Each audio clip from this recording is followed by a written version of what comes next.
Sebetulnya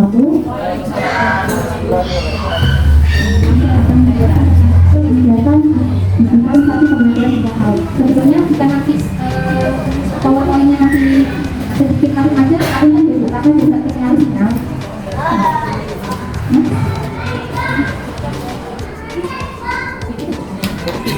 Ini ada sama juga pemerintah di Indonesia, apalagi selama tren ekonomi kita menurun dari 2015 dan 2022 sampai 2022. Terus kemudian yang kedua itu kita PPM pembayaran biaya. Dan yang ketiga ada akses dan infrastruktur digital kita. Dan yang keempat ada transformasi digitalisasi kita.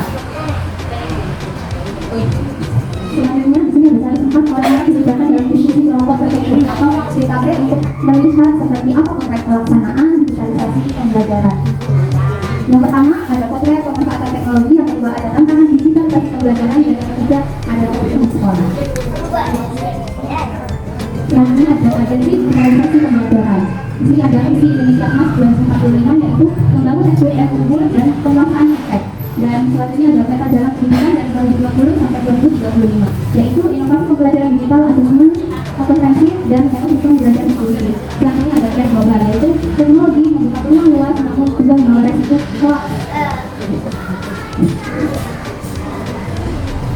Ini bagaimana pemerintah menjawab tantangan digitalisasi pembelajaran? Pemerintah mendorong percepatan digitalisasi pembelajaran melalui kebijakan, pengadaan kerangka, dan peningkatan kompetensi. Program unggulan yang pertama adalah pengurusan pendidikan literasi, numerasi, dan sains teknologi.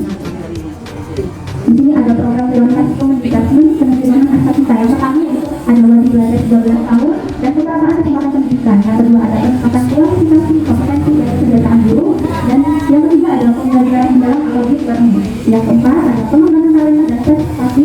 Yang kelima ada pemenuhan dan perbaikan sarana dan prasarana pendidikan. Yang keenam ada penguatan karakter kebiasaan anak ini, pelajaran dan paling ceria. Kemudian yang ketujuh ada pembelajaran coding dan kecerdasan artifisial. Terus yang ke-8 ada pembangunan kebahasaan dan kebudayaan. Yang ke-9 ada sistem penerimaan murid baru.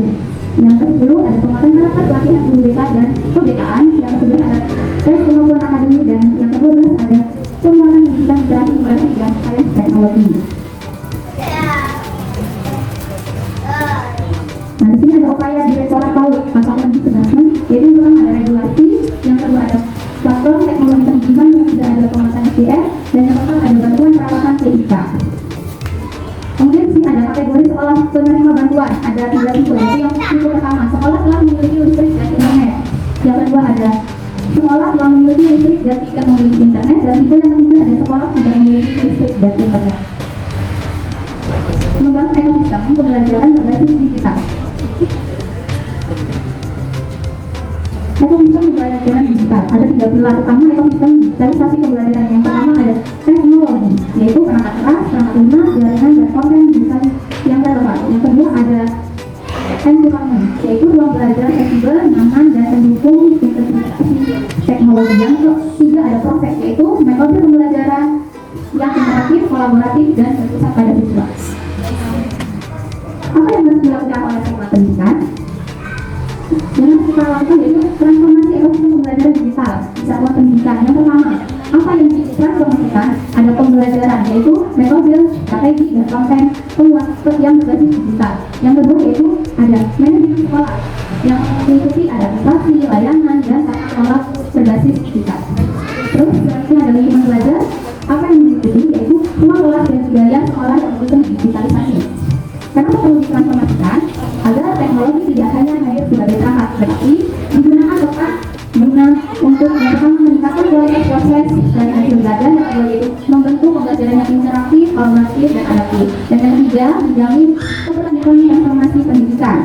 Yang ketiga ada siapa yang perlu ditransformasikan, yaitu ada kepala sekolah, guru, dan tenaga pendidikan. Kapan transformasi dilakukan? Segera. Karena yang pertama ada perubahan teknologi yang sangat cepat. Yang kedua peserta didik perlu diulangi literasi digital sejak dini. Dan yang ketiga yaitu sekolah harus relevan dengan tantangan era digital yang makin berkembang.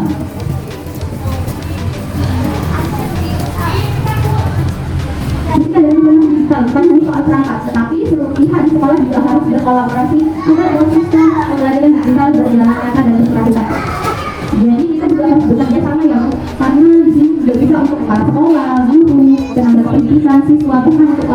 komputer.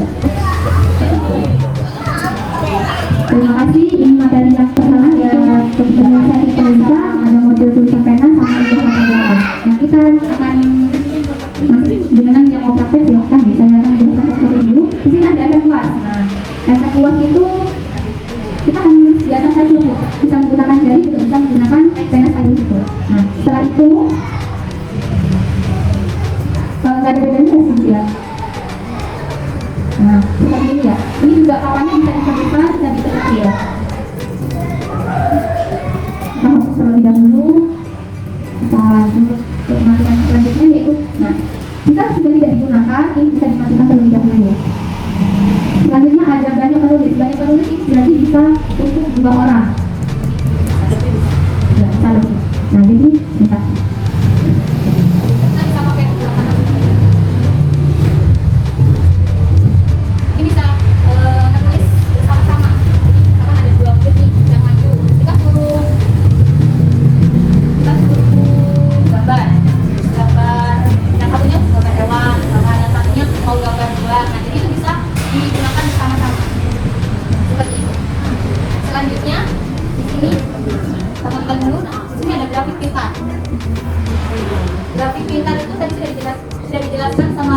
Grafik itu kan ada persegi, ada lingkaran, seperti itu. Nah, jadi gambar itu bisa terlihat rapi. Kalau tidak menggunakan grafik kita masukkan dulu, kita lihat perbedaannya. Ini yang rapi dan ini yang berantakan, seperti itu. Jadi ada perbedaannya ya. Jadi kalau ini sempurna gambarannya, kita bisa menggunakan grafik pintar, bisa menggunakan jari, bisa menggunakan pen ini juga bisa, seperti itu. Lanjut, untuk aksinya sama semua ya, ada di tampilan depan, yaitu aksinya. Nah, jika ini terus lagi, kita harus kembalikan ke gambar yang ada gambar penanya atau singkat seperti itu. Nah, setelah itu, apakah hanya bisa untuk gambar yang rapi? Untuk tulisan apakah bisa rapi? Bisa. Di sini ada transkrip kata standar. Sebelum itu dinyalakan, nanti kita perbedaannya B. Kita awalnya tulis pakai dulu. Tulisannya seperti ini kan rapi ya.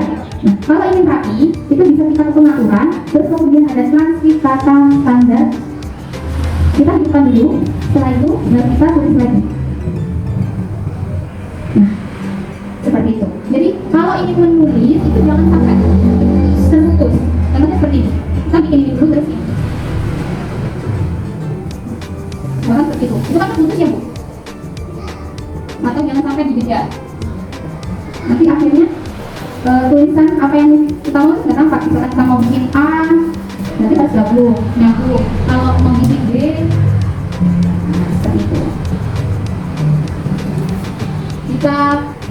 Tetapi jika ingin menulisnya tidak seperti ini, kan anak-anak belum tahu misalkan kalau A seperti ini, anak-anak pengenalannya A biasa, kita tidak bisa pakai yang biasanya. Jadi transkrip kata standarnya tidak bisa dinyalakan seperti itu. Selanjutnya di sini ada model tulisan pena. Ini pakai pen. Kalau yang ini tadi pakai jari, kalau yang ini pakai pena. Kita coba.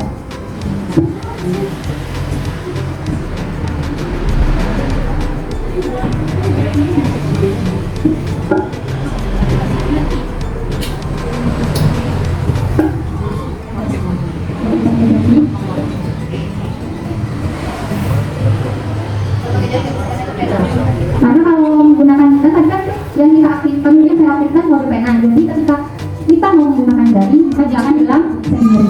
Tapi jika pakai pena, dia bisa seperti ini. Selanjutnya di sini ada menu ubah latar belakang. Ubah latar belakang di sini yang pertama ada warna dulu. Ada warna, bisa kita pilih warna.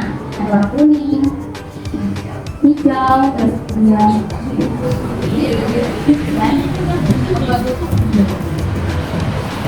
jika ingin, nah ini kalau ini warna ya. Terus kemudian sini ada kisi itu kata-kata, kata garis. Nah, ini bisa. Kalau yang barusan kita pakai itu kan yang kotak kecil, terus di sini ada garis. Nah ini biasanya nanti kalau menulis terus tidak sapu bisa. Ini ada yang titik-titik, ini bisa menggambar grafik. Dan ini ada kotak, tapi ada garis putus-putusnya seperti itu. Ada lagi di sini ada foto. Foto ini tidak bisa digunakan sebagai latar belakang. Contohnya yang ada di sini ada lapangan.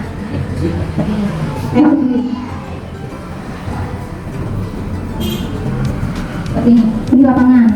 Mungkin yang ingin menjelaskan tentang basket atau sepak bola juga bisa di sini. Terus kemudian cari kalimat lagi. Nah, seperti ini. Tapi kalau mau pakai foto sendiri atau background sendiri bisa. Tinggal kita tanda-tanda dari sini. Nah, seperti ini. Misalkan, nah seperti itu. Kalau ada gambar-gambar pasti kesulitannya ada di sini.